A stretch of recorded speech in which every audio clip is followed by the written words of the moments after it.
예레미야 1장 1절부터 10절 말씀입니다.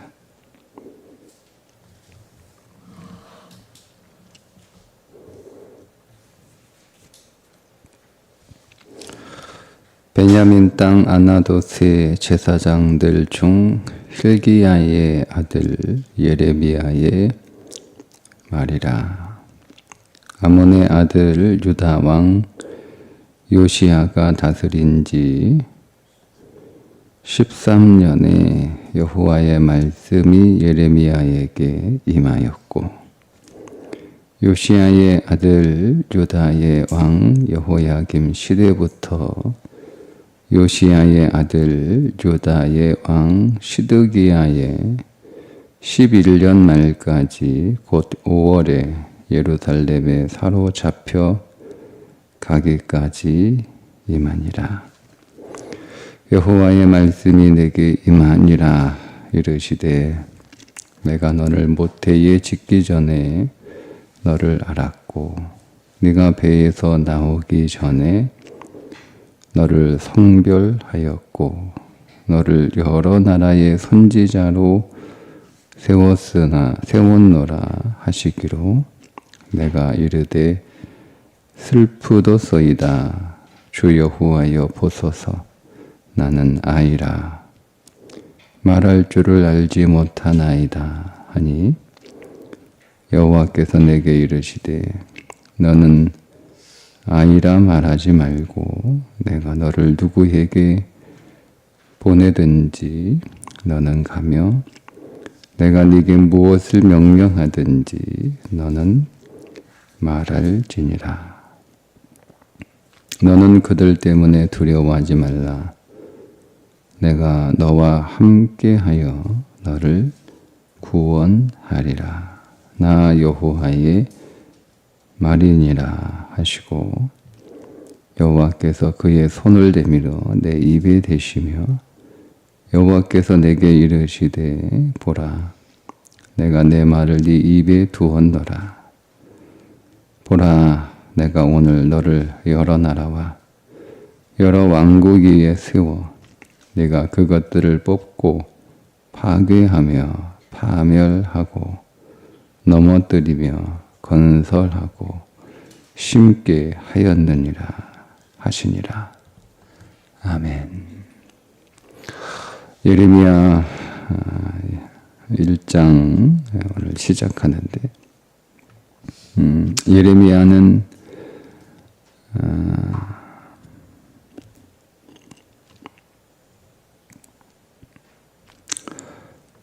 하나님의 심판을 경고하고 또 예고하고, 그래서 다시 하나님께로 돌아오라고 호소를 했던 선지자입니다. 그가 부르심을 받았던 때는 유다 왕 요시야가 다스린 지 13년에 여호와의 말씀이 임하였고, 그가 본격적으로 활동을 한 기간은 유다 왕 여호야김 시대부터 시드기야까지, 곧 예루살렘이 무너지고 망할 때까지 그가 하나님의 선지자로 사역을 하게 됩니다. 예레미야가 부름을 받았을 때 하나님께 대답한 것은 나는 아이라.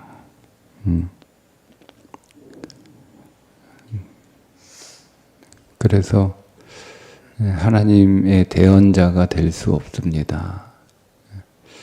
예레미야는 제사장의 아들이죠. 그러면 제사장의 일을 수행해야 되는데 그 제사장의 일을 수행하지 않고 하나님께서 선지자로 부르신 것을 보면 나는 아이라고 하는 말과 또 연결해서 이해하면 예레미야가 부름을 받았던 나이는 어쨌든 20살이 되지 않는 이 아이라고 하는 단어가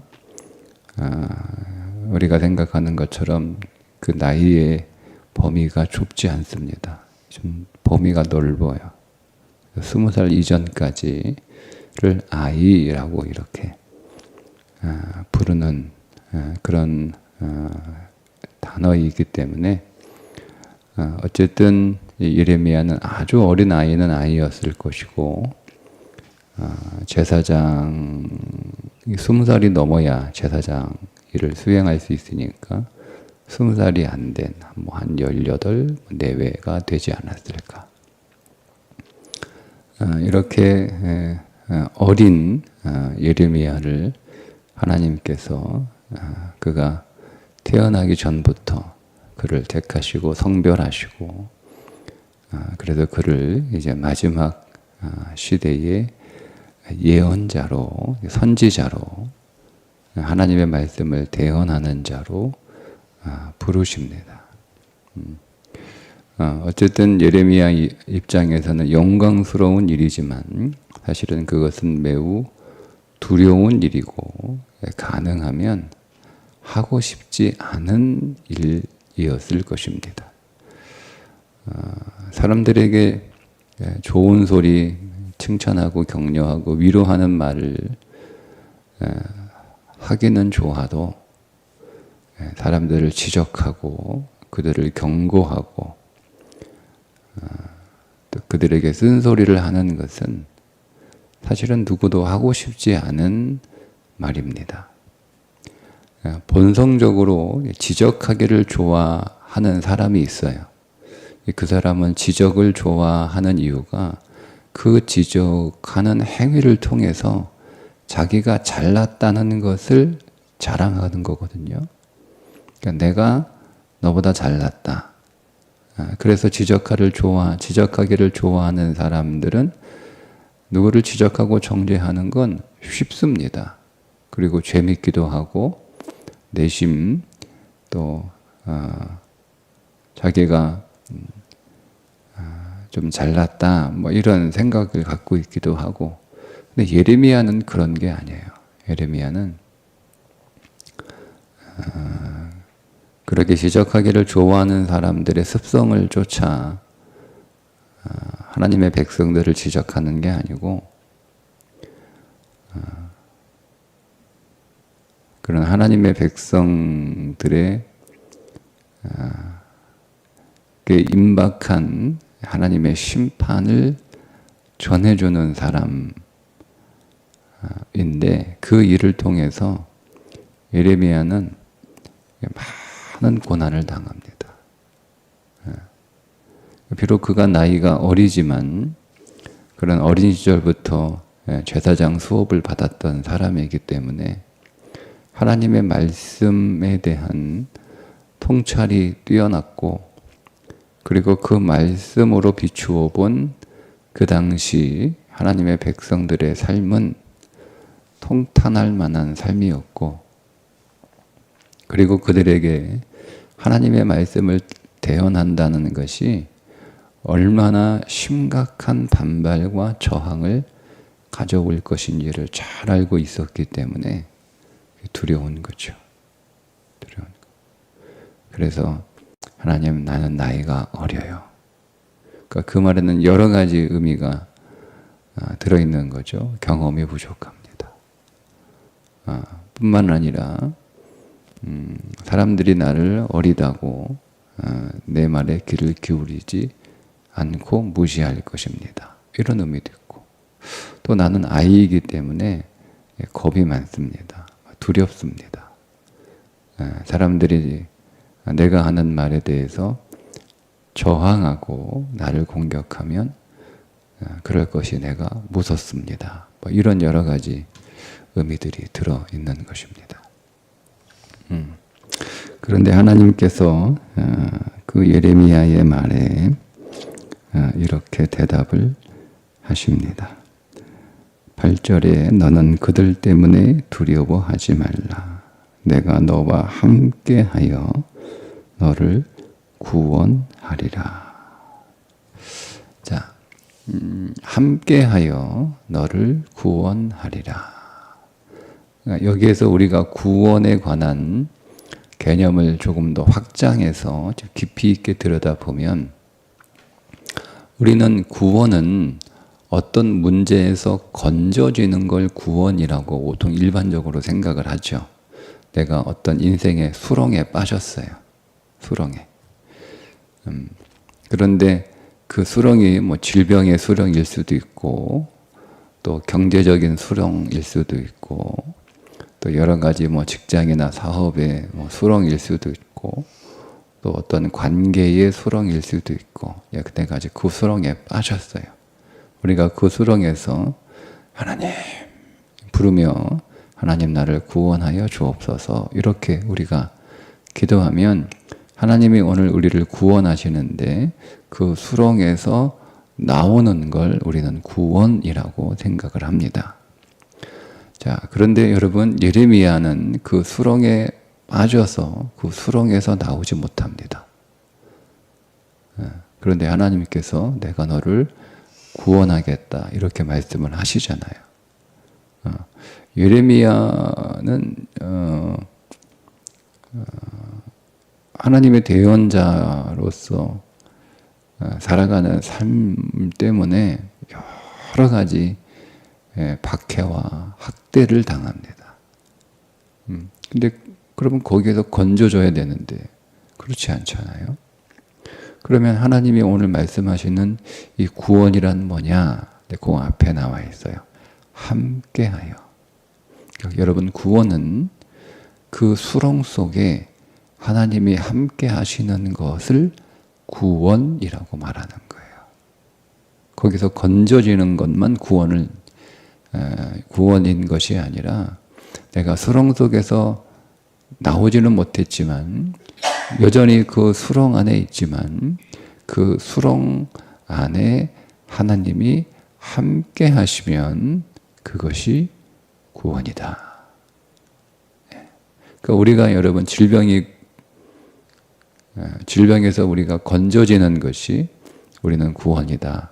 이렇게 생각할 것이 아니라 지금 내가 여전히 질병 가운데 고통스러운 삶을 살고 있어도 하나님이 나와 함께 하심을 믿으면 하나님이 나와 함께 하심을 경험하고 누리고 있으면 나는 구원을 받은 것이다.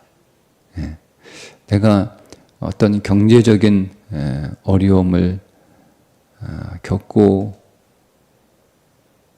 있을 때 이 경제적인 문제가 잘 해결돼서 그 어려움이 이제 끝나는 것만을 구원이라고 생각할 것이 아니라 내가 경제적인 어려움 안에서 살아가지만 그러나 나의 이 가난한 삶 속에 하나님께서 나와 함께 하심을 내가 믿는다면 그리고 나와 함께 하시는 하나님을 내가 경험하고 그 하나님과 교제하고 그 하나님을 내가 누리고 있다면 이 가난에서 나는 이미 구원받은 줄 믿어야 되는 거예요. 그것이 오늘 예레미야가 우리들에게 전해주는 메시지 가운데 하나입니다. 내가 너와 함께하여 너를 구원하리라. 그러니까 여러분 우리 인생에 있어서 신앙의 본질은 뭐라는 거죠? 함께하는 거예요. 함께하는 거예요. 그러니까 예레미야는 이 신앙의 본질을 선포합니다. 하나님이 함께하는, 하나님과 동행하는, 하나님과 교통하는 믿음의 삶을 살아라. 이렇게 계속 선포하는데 백성들은 무슨 소리냐? 우리가 하나님을 떠난 게 아니라 우리 하나님 예배하고 있지 않느냐? 이렇게 대답하는 거예요. 그런데 우리가 무슨 잘못을 했냐? 응? 왜 우리가 여전히 하나님 잘 믿고 있는데 왜 하나님이 우리를 징계한다고 네가 우리에게 겁을 주냐? 왜 우리를 협박하냐? 이러는 거거든요. 근데 그들은 여전히 하나님을 믿고 있지만 뭐가 없었던 거죠? 하나님과 동행하는 삶이 없었던 거예요. 자, 예레미야가 거의 매국노였어요. 매국노. 당시 하나님의 백성들의 입장에서 보면 하나님의 백성들을 징계하시기 위하여 사용하는 아수르나 바벨론 데서 너희들이 거기에 순응해야 된다. 여러분 이게 매국노처럼 들리죠. 그죠? 매국노처럼 들려요. 여러분 이걸 성경으로 읽지 말고 우리 과거 우리의 조상들이 일제 치하에 있을 때 일본말 잘 들어야 된다. 이렇게 말하는 거하고 똑같은 거예요. 지금까지 매국노잖아요. 그 사실 하나만으로 이렇게 보면 예레미야가 그런 상황에 처하는 거예요.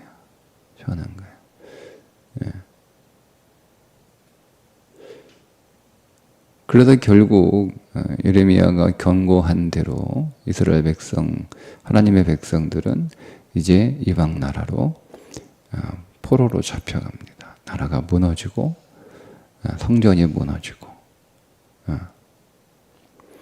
근데 말씀드린 것처럼 본질은 하나님이 함께 하시는 거잖아요. 그죠? 그러니까 그들이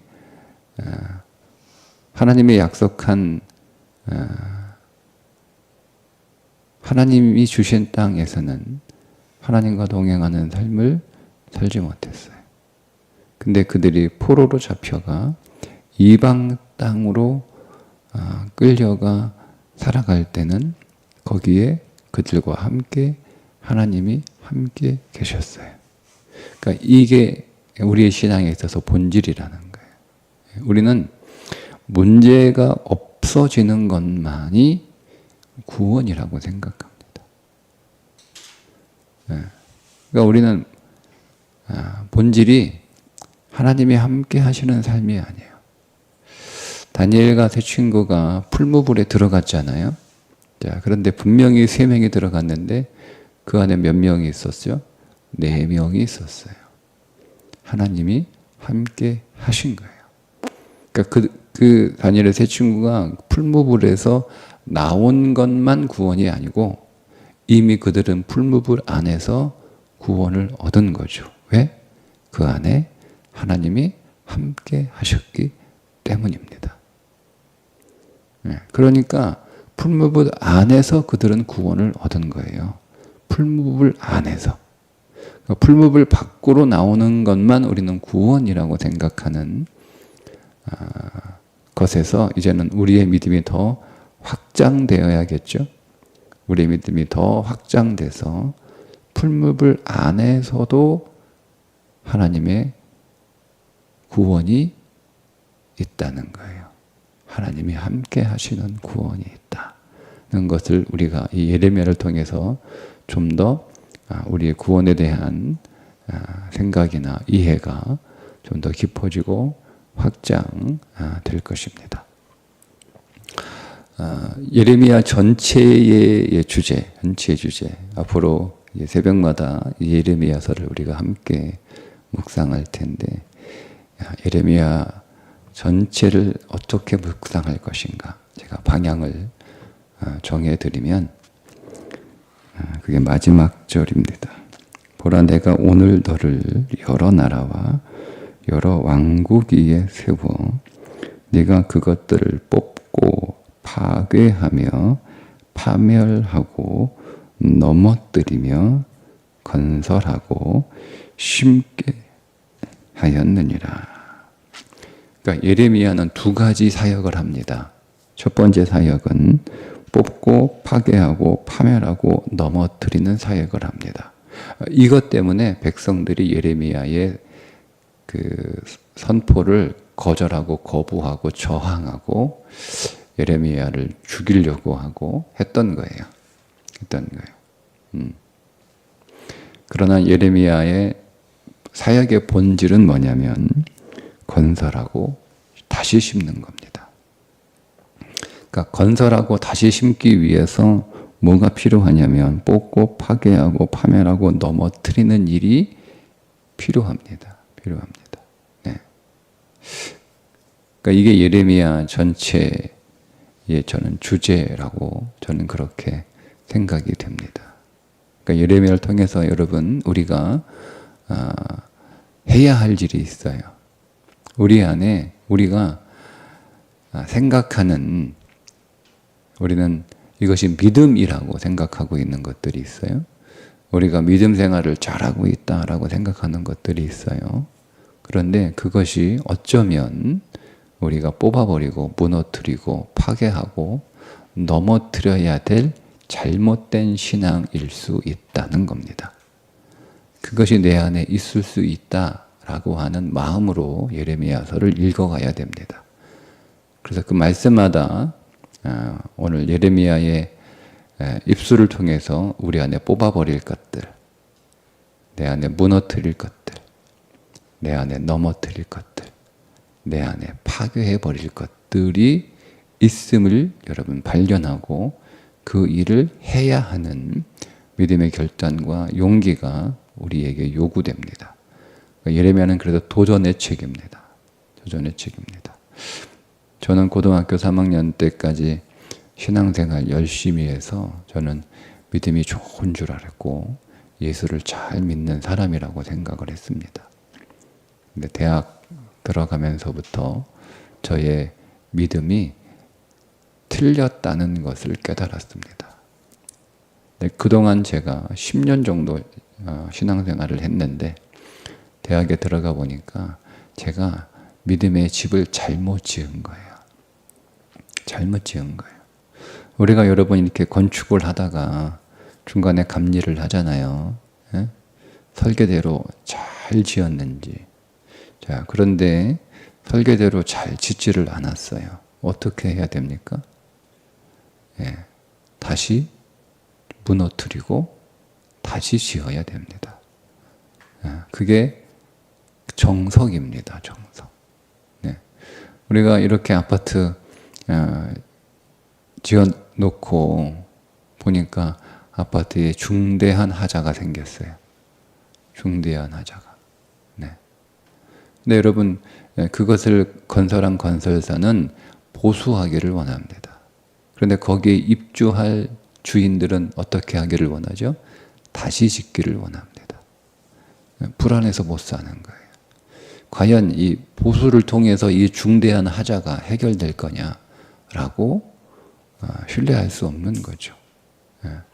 건설사 입장에서는 비용을 절약해야 되니까 보수하는 것도 그들에게는 손해일 텐데 이거를 다시 다 허물고 다시 지어야 된다라고 하는 것은 회사가 망할 수도 있는 그런 위협 요소잖아요. 그러니까 그렇게 하지 않으려고 하죠. 여러분은 우리 안에 이 두 개의 싸움이 있어요. 우리는 적당히 고치려고 합니다. 성령은 다시 지으라고 합니다. 근데 여러분 무너뜨리고 신앙을 다시 짓는 게 제가 10년 생활했으면 10년 걸립니다. 무너뜨리는 데만 10년 걸립니다. 하루아침에 우리 안에 그동안 우리가 세웠던 신앙의 어떤 이 집이 그냥 야, 이거 잘못됐구나 라고 해서 잘못됐다라고 하는 걸 우리가 인식하는 그 순간 그게 무너지는 게 아니에요. 제가 이건 저의 경험이니까 저에게만 해당될 수 있는데 한번 참고를 해보시면 됩니다. 저의 경우는 무너뜨리는데 10년 걸렸습니다. 그리고 다시 짓는데 10년이 넘게 걸리죠. 지금도 짓고 있고. 지금은 이제 보수를 하는 상황이고요. 근데 처음에는 다 무너뜨리고 다시 지어야 되는 일이 어쨌든 저에게는 필요했고, 그것이 그렇게 쉽지만은 않은 상황이었습니다. 자, 이렇게 하나님의 말씀하신 이유가 있습니다. 하나님께서 예레미야 선지자를 부르셔서 그에게 이제 말씀을 시작하셨던 때가 언제죠? 오늘 뭐라고 기록하고 있습니다. 2절에 아몬의 아들 유다 왕 요시야가 다스린 지 13년에 13년. 여러분, 요시야는 어떤 왕이에요? 종교 개혁을 했던 위대한 왕입니다. 요시야의 종교 개혁은 대단한 개혁이었어요. 그래서 온 나라의 모든 우상들과 산당들을 다 폐지합니다. 그리고 성전을 보수하다가 율법책을 발견하여 그 말씀 앞에서 그 율법을 읽고 그 율법을 다시 하나님의 말씀을 회복합니다. 그게 요시야의 개혁이었어요. 그런데 여러분, 하나님이 그때 예레미야를 찾아오셔서 뭐라고 말씀하시는 거예요? 개혁을 했어요, 지금. 요시야의 개혁을. 예레미야가 이 요시야의 개혁에 대해서 잘했다, 잘못했다 이런 말을 하지 않아요. 요시야의 개혁을 지지하고 인정했어요. 근데 그때 하나님께서 예레미야를 찾아오셔서 말씀하시는 거예요. 뽑고 파괴하고 파멸하고 넘어뜨리라. 그러니까 요시야가 개혁을 했는데 그 개혁은 본질적인 개혁이 아니고요. 보수한 거예요. 보수한 거. 그러니까 신앙은 여러분 보수하는 식으로 되는 부분도 있지만 만약에 잘못 지었으면 처음부터 신앙을 잘못 지었으면 설사 내 신앙의 과정 가운데 요시야의 개혁과 같은 그런 믿음의 결단과 사건이 있었다 할지라도 본질이 잘못되었으면 무너뜨려야 됩니다. 무너뜨려야 됩니다. 그리고 다시 건설해야 됩니다. 다시. 이게 예레미야서의 주제입니다. 그래서 앞으로 제가 예레미야서를 읽을 때마다 이렇게 읽겠습니다. 그러니 혹 여러분 가운데 계속 찔림이 있고 도전이 있고 새벽부터 와서 내가 기도하러 왔는데 예레미야의 말씀을 통해서 잘못됐다, 고쳐라, 무너뜨려라. 여러분 이렇게 혹 들리는 것이 불편할 수 있어요. 불편할 수 있어요. 불편하셔도 들으시면 여러분에게는 생명이고 불편하다고 듣기 싫으면 귀 막아버리면 할 수 없습니다. 그건 여러분이 옳다고 생각하는 거니까 그렇게 신앙생활 계속 하시면 됩니다. 그러나 여러분 예레미야를 통해서 우리의 신앙이 다시 한번 정비될 뿐만 아니라 할 수 있으면 물론 다 무너뜨릴 필요는 없어요. 저처럼 이미 과거에 신앙이 다 완전히 무너지고 다시 쌓고 있는 분들은 또 내가 잘 쌓아야지, 이렇게 쌓아야지 라고 계속 이렇게 점검하고 확인하시면 됩니다. 그리고 다시 무너뜨리고 지었어도 조금씩 여러분 우리가 완벽하지 않으니까 조금씩 이렇게 하자가 생길 수 있잖아요. 그럼 다시 그 부분은 이렇게 다시 보수하고 정비하시면 됩니다. 그러나 혹 아예 기초부터 신앙 출발부터 잘못하신 분들이 계시다면 이 기회에 무너뜨리십시오. 무너뜨리십시오. 네.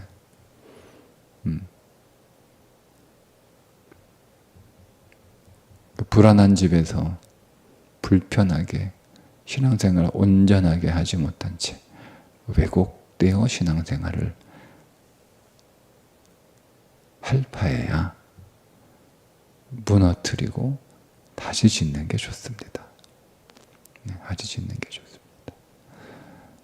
오늘 하나님께서 우리에게 예레미야를 통해서 오늘 우리의 신앙을 다시 견고하고 온전하게 아름답게 하나님이 기뻐하시는 믿음의 집을 짓게 하시는 선물의 시간인 줄 믿고 우리가 그것을 기대하면서 예레미야 말씀을 통해 오늘 우리의 신앙이 다시 견고하게 정비될 수 있기를 주님의 이름으로 축복합니다.